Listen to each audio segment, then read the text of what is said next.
Hello and welcome everyone to our channel. So last video में हमने देखा था रेगुलेटिंग एक्ट 1773 के बारे में। We have covered all the dimensions related to that topic which could possibly be asked in prelims or mains, and we have also practiced prelims PYQ. Further moving ahead, आज हम करने जा रहे हैं आगे के टॉपिक्स को। Topic 1 historical underpinnings and evolution which is part of your polity main syllabus 1 which is also very important from prelims point of view. So check out your syllabus, take it out the first topic in historical underpinnings and evolution under polity. We are starting with part 2 historical acts. From amending Act 1781 to Charter Act 1853, we have covered regulating act in our previous video. So those who are new to our channel and have not watched that, please go and watch that video, because it is very important to draw connections and interlinkage between topic. So let's get started. In the series of historical acts, we have done regulating act in our previous video. Today we are going to see about amending Act of 1781 and then Pitt's India Act of 1784.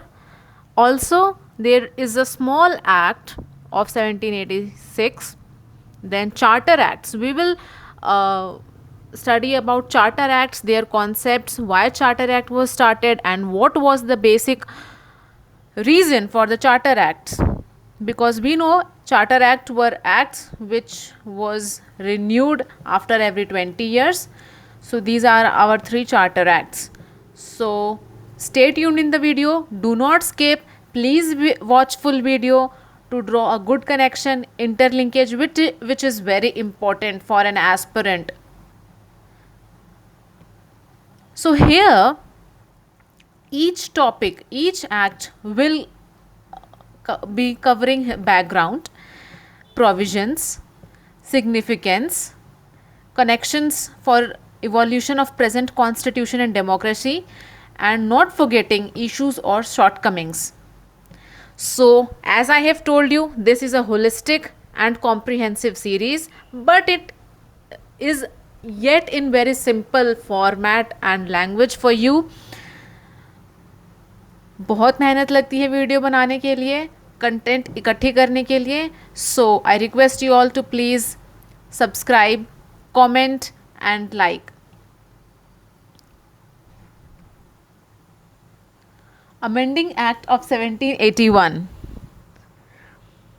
So we will cover first the background, that what was the basic reason for the initiation of amending act. So this act was passed by the British Parliament to remove the defects of the regulating act. As each and every act we are going to cover the defects of previous act or the shortcomings of the previous act and issues related with that act gave an impetus for the British government to initiate the new act.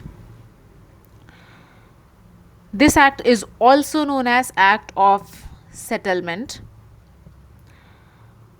The biggest problem created by the regulating act was the tussle between Supreme Court and Governor General, as their area of jurisdiction was not properly defined and there was continuous conflict going on between them.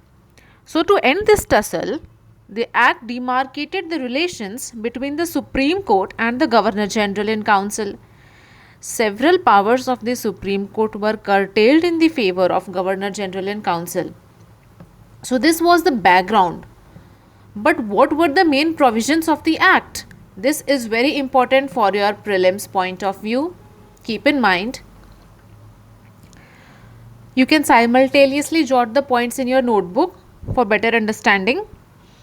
Many problems of the act in 1783 curtailed the power of the court by providing for exemptions and restricting the jurisdiction of the court.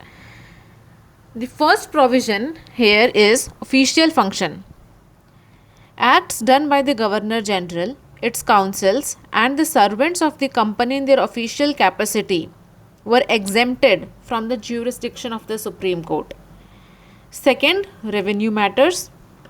All the matters related to the revenue were also exempted from the jurisdiction of the court.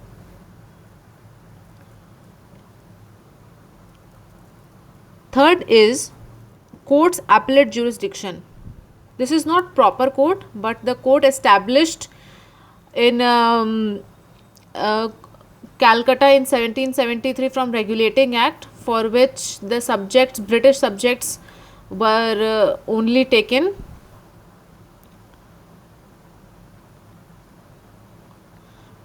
Under this, the court's appellate jurisdiction was also curtailed. The appeals for provincial courts could be taken to the Governor General in Council and not to the Supreme Court. Regulations. The Act empowered the Governor General in Council to frame regulations for the provincial courts and councils. Defined geographical jurisdiction. So what is this? Court's geographical jurisdiction was applicable to all inhabitants of Calcutta. Hindus were to be tried according to the Hindu law, and Muslims were be tried according to the Mohammedan law. So this was not so very well defined. If we look at the significance, the Amending Act of 1781 was the first attempt in India towards the separation of powers of executive and judiciary.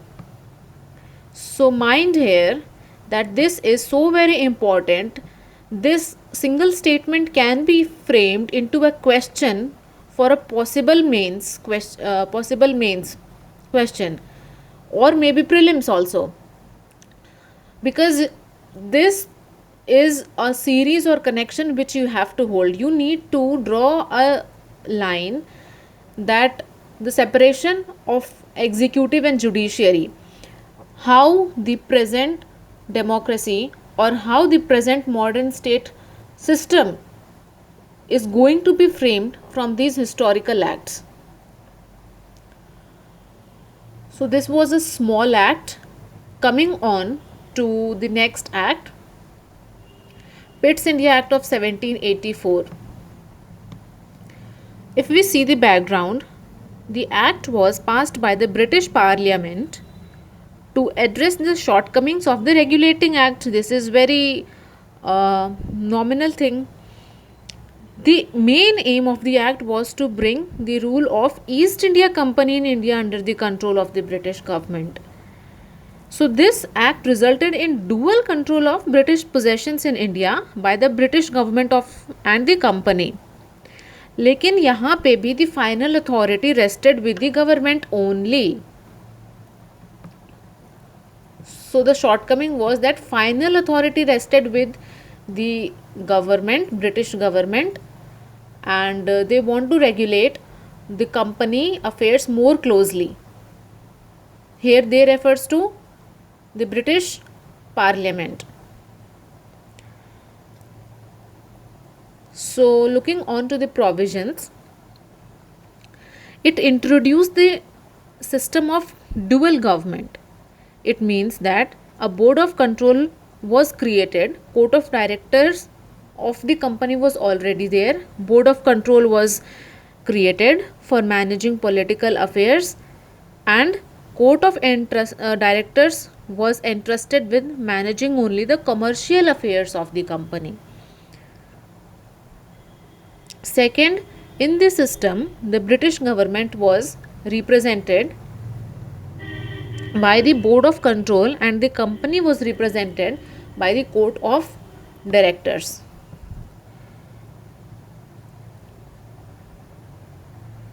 Change in composition. The Governor General Council strength was reduced to 3 members.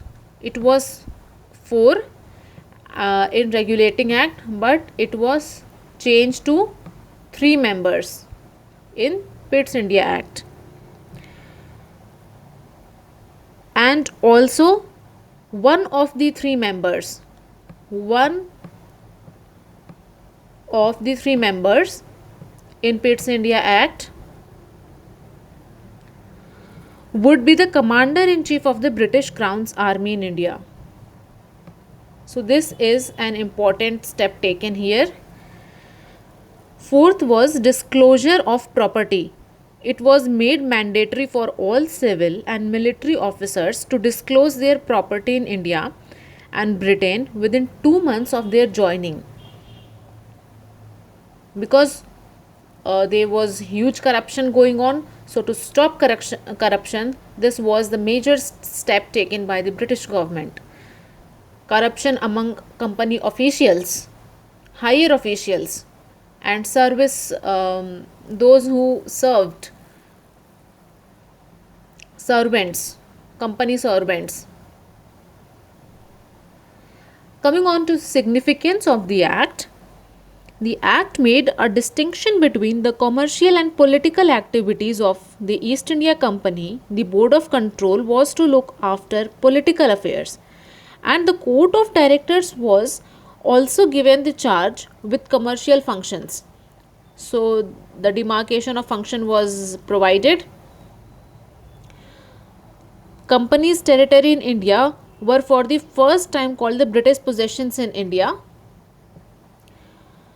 The British government was given direct control over Indian administration, so the company became subordinate to the British government. This was the main reason why Pitt's India Act of 1784 was initiated. This was the shortcoming of the regulating act, but the power of the company was curtailed in Pitt's India Act by putting company under direct subordination, under direct position of subordination to the British government.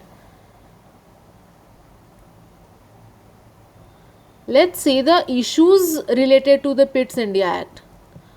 So there was lack of clarity. The margins between the government control and the company's power were unclear. Also, the boundary between the responsibility of the Board of Control and the British Crown was unclear. Second, the Governor General had to serve both company and the British Crown. So, the dual accountability of Governor General. Okay. We can also use the term GG for Governor General. Okay. So, don't get confused if I use GG instead of Governor General.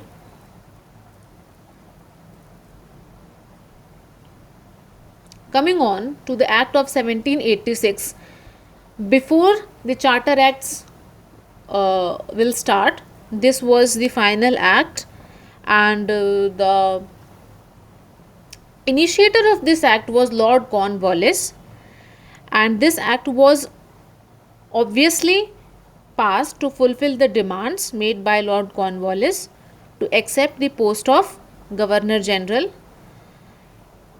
He wanted empowerment of Governor General with powers of both the Governor General and Commander in Chief, and also he wanted his power to be exercised in special cases in council's decision. He wanted his overriding power, so he introduced the act in order to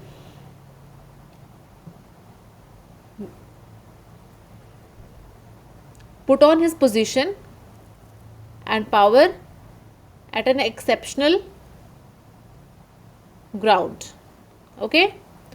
So coming on to Charter Acts. These acts are very important. What are Charter Acts? Often we get confused about Charter Acts. What did the Charter Acts meant? There are so many Charter Acts. Why the acts were passed? But here I have also provided you the snippets that in which Charter Act, which Governor General was there, and who introduced the changes. So this is very important for prelims and also your mains value addition. You can obviously look on to this snippet points. So, British Parliament passed these Charter Acts to shape administration and governance in India. It also defined relation between the company and the British Crown to set up various governing institutions in India to put it under direct control. So this was the main feature. You need to keep all this in your mind. The first Charter Act of 1789. What was the background? It was passed by the British Parliament to renew the charter of the East India Company. This act authorized the trade monopoly of the company with India for the next 20 years. And the provision provided under this act was overriding power of Cornwallis over his councils to all future governor generals and also governors of presidencies. Centralization of power. The act gave governor general extensive powers over the subordinate presidencies of Madras and Bombay. Mandatory approval. Royal approval was mandated for the appointment of the governor general, the governors and the commander in chief. Financial responsibility of the company. Now, the company was made responsible for the payment of the employees and the board of control from the Indian revenues, and the company was required to pay the British government 5 lakh from Indian revenue each year. The act separated the company's function into the revenue administration and also the judicial functions. So, the revenue administration and judicial functions got separated here. This you need to remember. Also, power given to governor general is also an important point here. Centralization of power need to be kept in mind because it can be asked in mains that the series of centralization, when did the centralization of Indian administration became and reached its peak, or in prelims it can be asked in which act the centralization was an centralization of power was mandated and which act gave impetus to centralization. I want you all to look at the provisions of this act carefully and comment down in the comment section below the significance of the act, because I want you all to brainstorm and give me the significance of the act in the comment box, and I'll surely reply to that.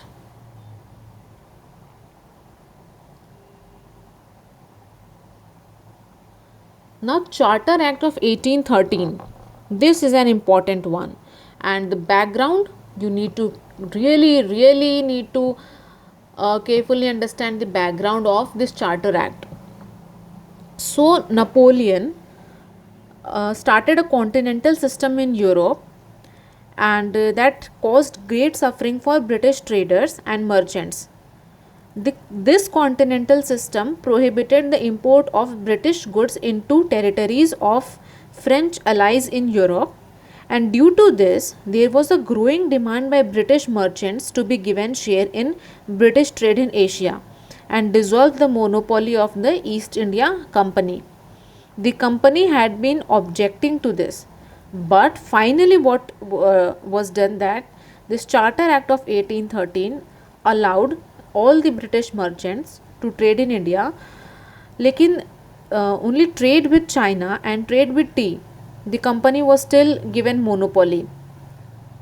So this act renewed the company's charter for next 20 years, and also the British merchants who under enlightenment started practicing the idea of free trade, that everyone is free to trade and there should not be any monopoly. The British new business class and new British merchants, where capitalism was growing, they wanted to practice, they started practicing this ideology of laissez-faire. The uh, literal meaning of laissez-faire is free trade. So the merchants and new business class of Britain wanted to break the monopoly of East India Company, because वो खुद चाहते थे, they wanted that not only a single company should be given monopoly to trade in the east.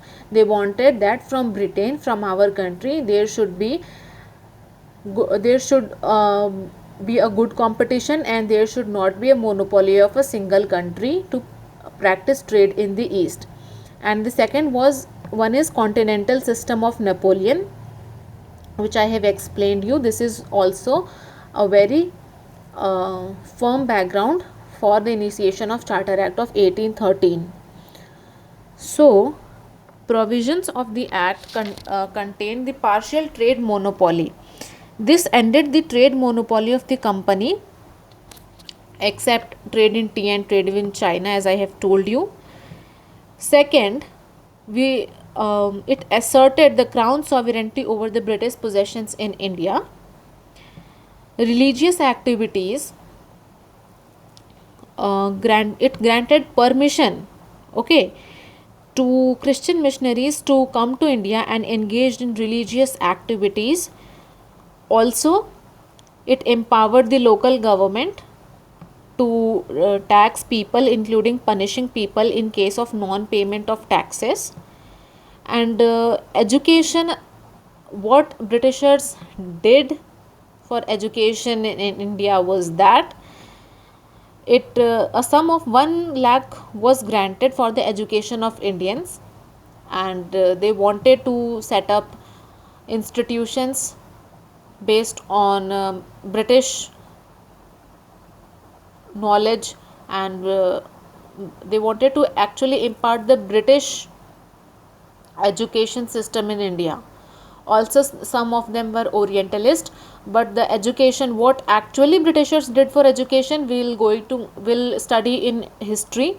But here, these are the provisions of the Act. You need to keep this in mind, because this Act is very, very important, and most of the time prelims question comes from this Act. Looking upon the significance, the British government established its sovereignty directly over the Indian territories. Second, since education, British education or Anglicist education, or you can say Western education, English education, the Western education based knowledge was set up, and also the Christian missionaries were allowed to propagate their religion or spread their religious activities. So they led to initiation of socio-religious changes to reform movements, which Raja Ram Mohan Roy and Ishwar Chandra Vidyasagar and all those social reformers started their journey ahead. So this all dimension you need to cover this Act of 1813 holistically.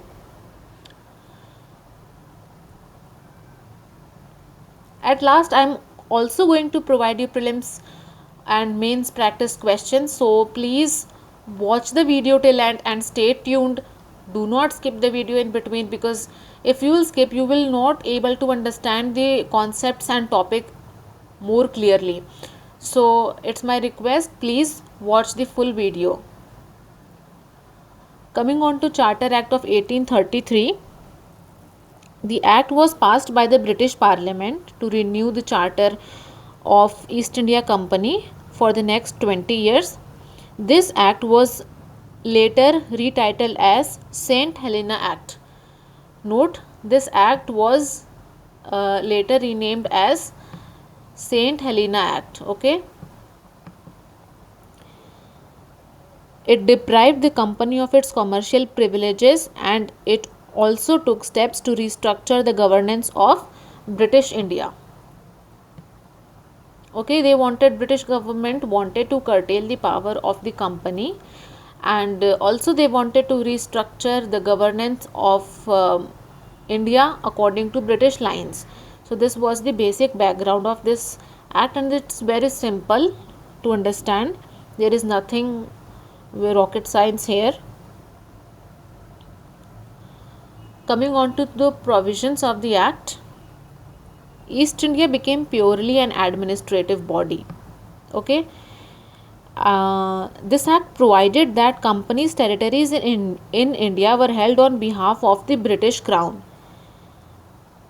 If we see the designation of Governor General, here the Governor General of Bengal, first the governor, it was named as governor only in Act of 1773, Regulating Act of 1773. The Governor of Bengal was renamed as Governor General of Bengal, but in Charter Act of 1813, the Governor General of Bengal was termed as Governor General of India. This point is very, very important for your prelims. Mark it and also note it down. Centralization, it deprived the governors of Bombay and Madras of their legislative powers. The Governor General of India was given exclusive legislative powers of the entire British India. Okay. It provided for an establishment of an Indian law commission for the codification of laws, and note down here that Lord Macaulay was made the chairman of the law commission. It attempted to introduce a system of open competition including Indians for the selection of civil services. The provision was only proposed, but it was not really implemented in real terms. Note it. It attempted only to introduce a system of open competition for selection of civil servants, but couldn't be implemented due to opposition from the court of directors. So there was only proposal for open competition. Change, it should be competition here. So there was not the provision was not really implemented in real terms. It will be implemented in further acts, we will see. Resident rights, also it allowed British to freely settle in India. So the significance here could be point 4 also, that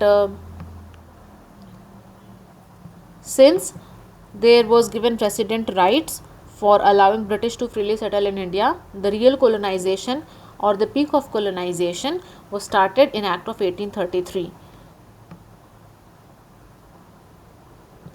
Significance, there was a peak of centralization of Indian administration, and the centralization of the administration reached its zenith after the elevation of Governor General of Bengal as the Governor General of India.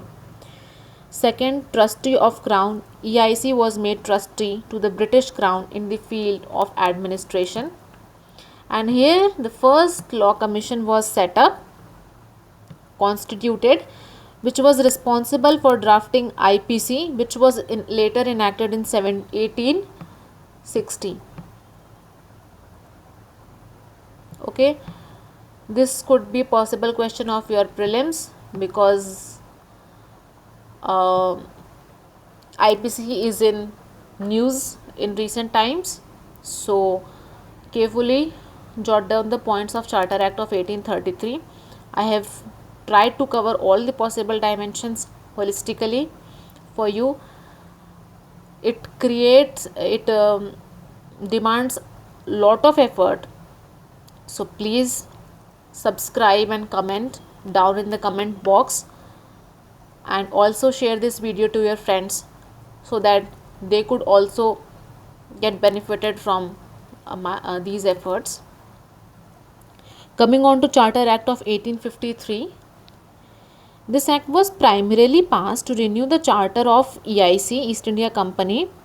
Besides There were concerns raised about the Governor General of India's role as Governor of Bengal, because it led to some decisions in favor of Bengal. There was also a call of decentralization of power. Note it down. Up till here, we only studied about centralization of power, but here the decentralization of powers and inclusion of Indians in administration started. So this act becomes very, very important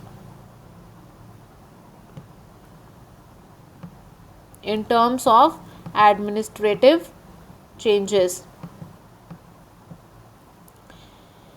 So, what all were the provisions of the act?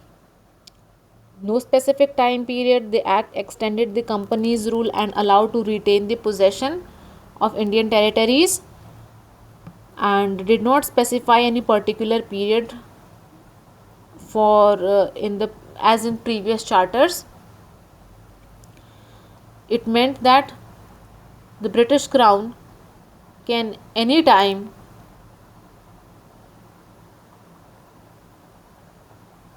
the British Crown anytime can um, replace the company's monopoly with free trade ideology. So this was the main reason that they do not provided them the fixed time period in this Charter Act of 1853. Separation of functions. The legislative and executive functions of Governor General's Council were separated for the very first time. This is important. Expansion of legislative councils. This is also very important. Here we see a separate Indian Legislative Council was constituted, to which 6 new members were added as legislative councillors. Okay, 6 new members were added. Expansion of Executive Council. The law member was promoted as full member of the GG Council. So here the point of law member is becomes important, as law member was given full membership of Executive Council. And the open competition. Here in Charter Act of 1833, I said that the provision for open competition was only introduced, it was not implemented for civil services. So provision of open competition was introduced only in Charter Act of 1833, but in 1853 the open competition was really drafted and implemented. Hence, it introduced an open competition system of selection and recruitment of civil services, which also included Indians. This is very important. Local representation. For the first time, representation was introduced into the Legislative Council in the form of 4 members from the local government of Bengal, Bombay and Madras, and also from the northwestern provinces. So from the 4 provinces,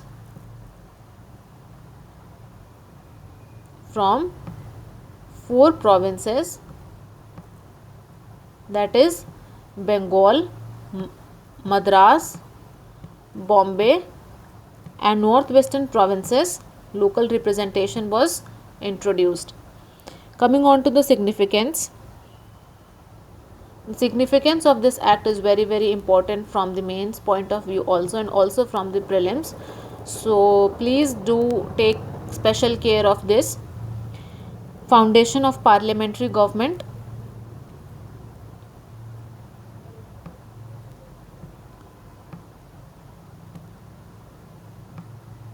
The legislative wing of the Governor General's Council acted as parliament. And this act served as the foundation of modern parliamentary form of government. As you can see, there were many changes in terms of legislative council, there was changes in terms of executive council, there were separation of power introduced here, there was also introduced bureaucracy system in Indian administration, and also if we see for the federalism, the local representation also was taken care. So this act is a wholesome, this act contains wholesome provisions for the establishment of parliamentary government in India, which can be asked in your mains, that about foundation of parliamentary government in India, and also the provisions of this act can be asked in prelims, and this act becomes very very important for you. It weakened company rule. Unlike the previous charters, this act did not specify the time period for company rule, and it could be taken over by the British government anytime. Also, the board of directors now had 6 members who were crown nominated, and the company's influence was further reduced by this act. This you need to take account of. The third was the birth of Indian civil service, birth of Indian bureaucracy, as you are preparing for this exam, so you need to know this act very very carefully. The act led to the beginning of Indian civil services and was open to all, including Indians. Thus, the system of appointments by recommendation was ended, and a new system of open and fair competition was started. Inclusion of Indians. It was the first step towards the inclusion of Indians in the administration and lawmaking. So, not only the Indians were included for administrative purpose, but also in terms of lawmaking, the Indians were given opportunities. So, after these all charter acts, this was the last charter act. After this charter act, there was Government of India Act of 1858.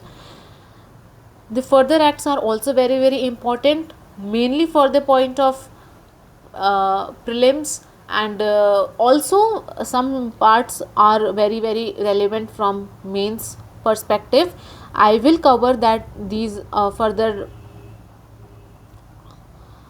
acts in very detail in next videos. So till then, please revise all these acts and the provisions and the dimension I have covered in this video. Go through once, rewind the video if you have missed out something, and also practiced prelims questions and comment the answer in the comment box. If you will comment the answer in the comment box, I will really appreciate that and take your name in the next video. And after the series is going to complete, I'll also reward for this attempting the questions and answering in the comment box. So I have given you question 1, then question 2, then this is question number 2. You have to attempt, do attempt. Question number 3, then question number 4, then we have question number 5, 6, question number 6, then there are also 2 questions for mains. So I would like you to attempt these questions, as these historical acts are very very important. This is a theme topic for UPSC to ask questions on these topics, so you cannot miss out these topics. So do not take these topics very very casually, because these topics can really help your score increase from a good amount. So do comment the answers in the comment box. I hope you like the video. So please don't forget to subscribe. We are so excited to help you, really.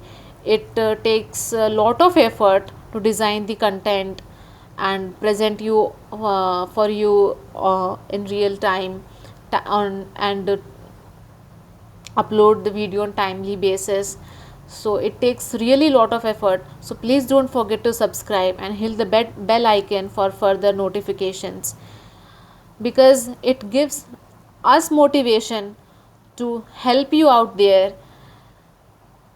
Also, don't forget to like, share, comment, and I'll see you in the next video. Till then, stay tuned and practice all the possible questions which I have provided. Also, if you have many more with you, and stay tuned. See you in the next video. Thank you.